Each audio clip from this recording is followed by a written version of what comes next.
Gracias por acompañarnos a un nuevo programa de Horizonte Productivo.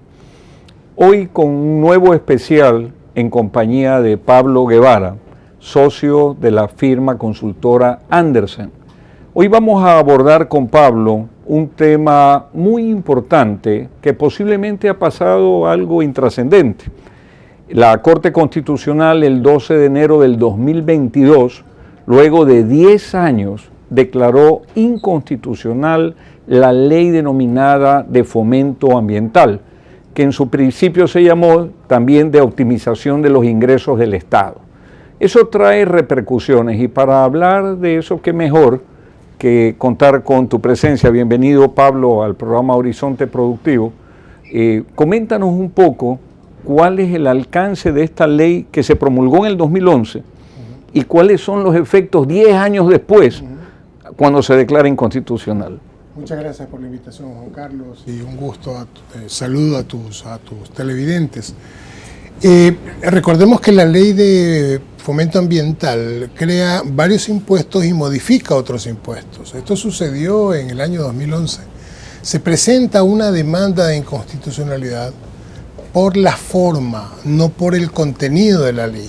Y esto es importante, porque si fuera por el contenido de la ley, la declaratoria de inconstitucionalidad haría que todas las instituciones jurídicas que fueron creadas por la ley queden proscritas, ¿sí?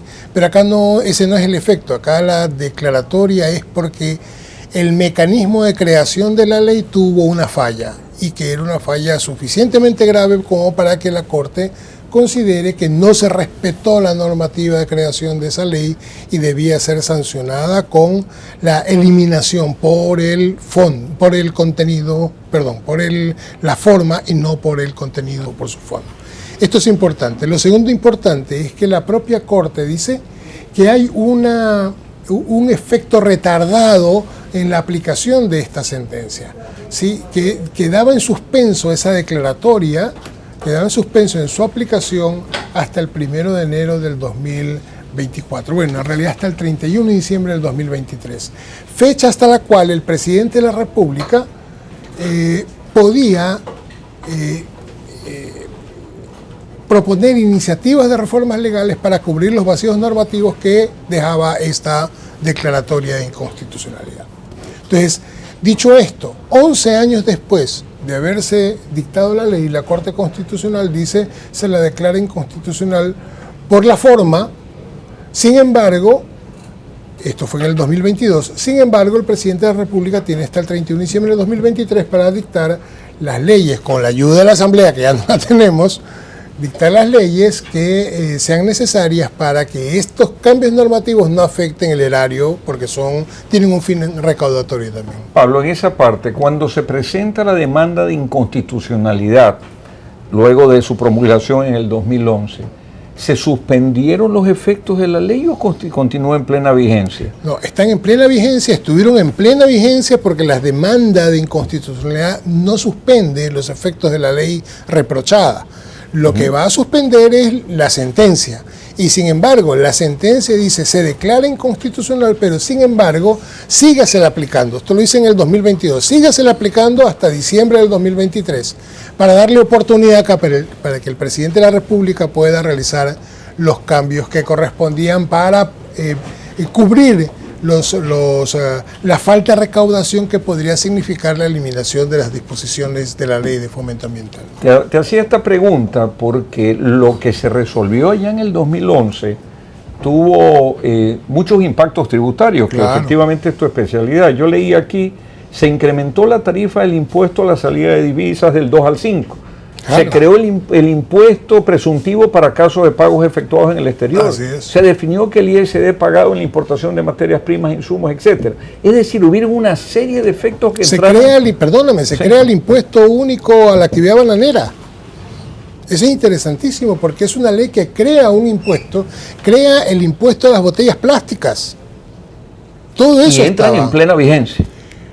Entraron en plena vigencia, se las ha venido aplicando y ahora viene una sentencia que dice la forma como se creó esos impuestos es inconstitucional. Síguelos aplicando hasta el 31 de diciembre, pero a partir del 1 de enero del 2024 evalúa si es que esas disposiciones pueden seguir siendo aplicadas. Y ahí viene la aplicación práctica de la sentencia.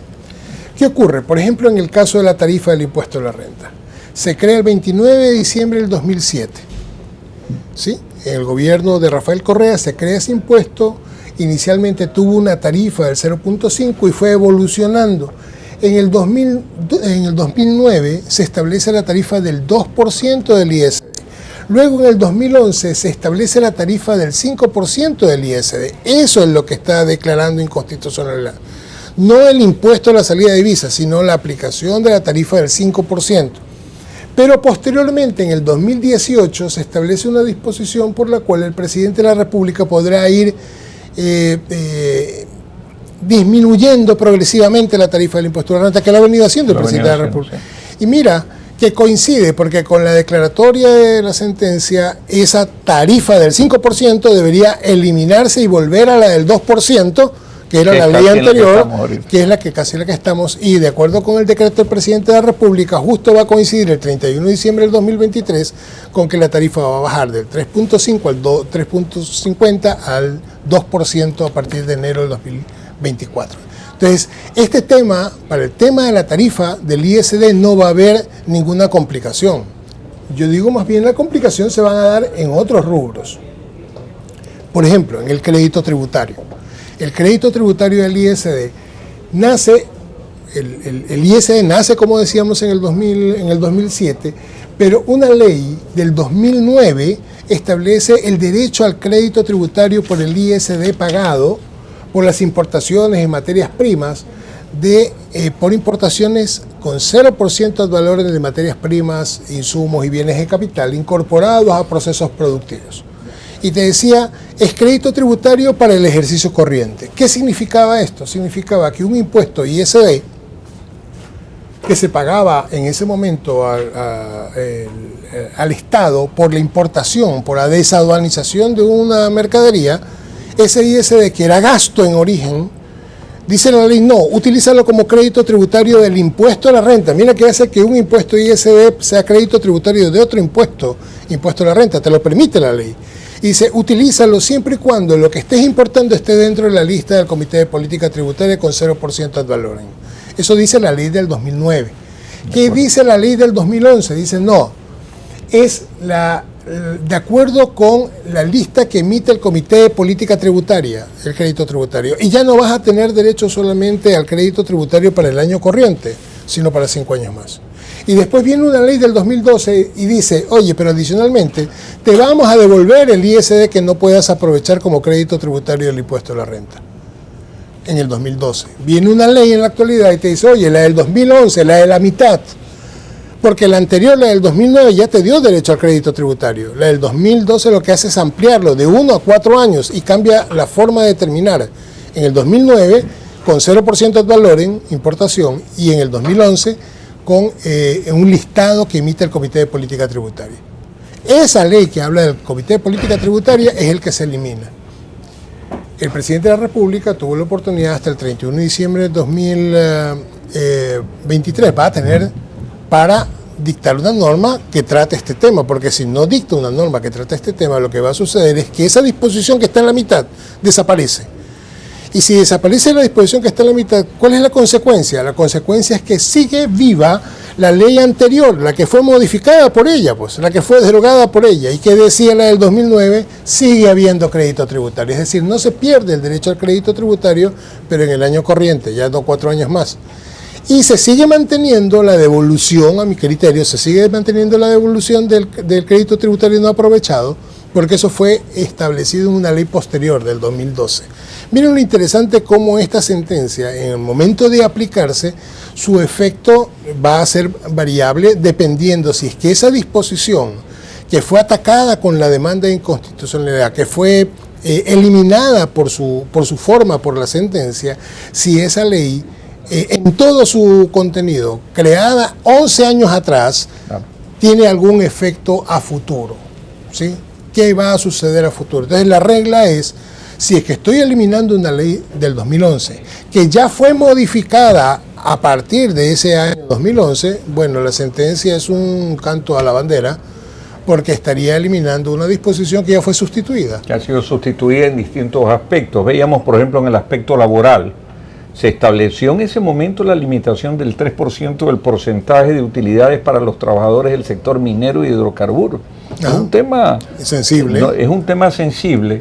E increíblemente, Pablo, durante todas las presentaciones de los distintos candidatos que hubieron en la primera vuelta para la presidencia de la República, nadie habló de este tema. No. Nadie tocó ninguno de estos temas relacionados, porque de lo que entiendo claramente de tu explicación, el nuevo presidente, con la nueva asamblea, tendrá que de manera urgente tratar esta temática para dejar resuelto lo que haya que resolver hasta diciembre del 2023, o vamos a entrar en el 2024 en un problema de normas de no aplicación. Yo no creo que haya un problema de normas, salvo que la interpretación en la forma de su aplicación origine controversias con la administración tributaria. Sí. Por ejemplo, esto aquí de que una ley que ha sido atacada en su constitucionalidad afecta a esa ley y a todo lo que se deriva de esa ley en función a lo que está escrito, no en función a las modificaciones que se hacen con posterioridad. Por ejemplo, si yo hice una ley en el 2011, como efectivamente ocurrió, y sobre esa ley establecí reglamentos, resoluciones. Te pongo el caso del impuesto a las botellas plásticas. La ley de fomento ambiental también crea el impuesto redimible a las botellas plásticas. ¿Sí? Se declara inconstitucional. ¿Qué significa? De que esa creación de ley desaparece. Hubo unas modificaciones posteriores, un reglamento para la aplicación del impuesto a las botellas plásticas, desaparece. Entonces, en ese caso sí es incuestionable. Vuelven a cero. Vuelven a cero, claro. Y sin embargo, aquello cobrado durante la época en que se generó va a ocasionar ahí inconvenientes. ¿Por qué? Porque en el mes de diciembre, pongámonos dramáticos, en el mes de diciembre yo produzco botellas. Sí. Como productor de botellas voy a tener que pagar un impuesto a la botella plástica, pero es redimible, pues. O sea, al momento de pagarlo, yo ya tengo el derecho a que me rediman esa botella. Ya, pues, ¿cómo voy a poder demostrar si esa botella fue de ese mes de diciembre o fue el mes de enero cuando vaya a pedir la devolución o fue hace 6 años atrás? No hubo un mecanismo suficientemente claro y eso puede originar inconvenientes. Ahí lo que le toca a la administración es indicar mediante una normativa cuál va a ser los mecanismos de devolución de ese crédito tributario que tenían aquellos que fabricaban botellas plásticas hasta diciembre del 2023. Pablo, para estar claro, durante el tiempo de vigencia de la ley, todo lo que se recaudó, todo lo que se dejó de recaudar, todo lo que fue incentivo tributario y todo lo que se definió en esa ley es perfectamente válido y está en plena vigencia. Sí, es más, lo deja la claro. derogatoria lo que trae como consecuencia de la declaratoria de inconstitucionalidad es que de ahí en adelante ya no rige esa ley. Así es. Y como bien tú señalas, esa ley tuvo reglamentos, esa ley tuvo una serie de situaciones que obviamente que desapareciendo el cuerpo principal deja de existir. Por supuesto. Pero independientemente se dieron otros decretos y otras leyes que fueron modificando esto, así es, que quedarían con plena vigencia porque ya el cuerpo principal que las emitió, independientemente de que haya sido declarado inconstitucional, ya fue reformado. ¿Qué es lo que ocurre con el impuesto redimible, con el impuesto a la actividad bananera, el impuesto único a la actividad bananera? Concentrémonos en ese tema, porque tú sabes que el sector bananero está atento. Mira, a lo que suma o a lo que resta. Así es. En el 2011, que es la ley que se declara inconstitucional, se crea el impuesto único a la actividad bananera y se fija una tarifa por esa actividad. En el 2014 se sustituye todo el contenido de la ley que crea el impuesto a la actividad bananera. Todo el artículo se lo sustituye por otro artículo. En la misma ley. En la misma ley, o sea, se modifica la ley de fomento productivo. La ley de fomento productivo incorpora un artículo innumerado en la ley de régimen tributario interno y viene una ley posterior que modifica todo el artículo 27, posterior al 27 de la ley de régimen tributario interno. Es decir, refundó los términos de un impuesto que había sido creado. y posterior a eso se modifican las tarifas, y posterior a eso se dicta la sentencia.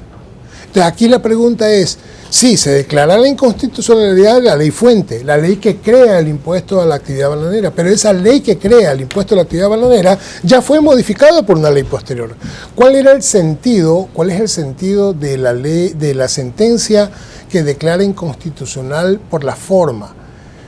Si hubiera sido por el fondo, si hubiera dicho, no, es que el impuesto a la actividad bananera es un impuesto que no es a la renta, sino que es un impuesto al ingreso, hubiera sido de fondo, no hubiera sido de forma. Hubiera llovido los reclamos. Así es, por supuesto. Y en ese caso, si hubiera sido por el fondo, entonces cualquier modificación posterior de ese régimen fiscal desaparece, pues.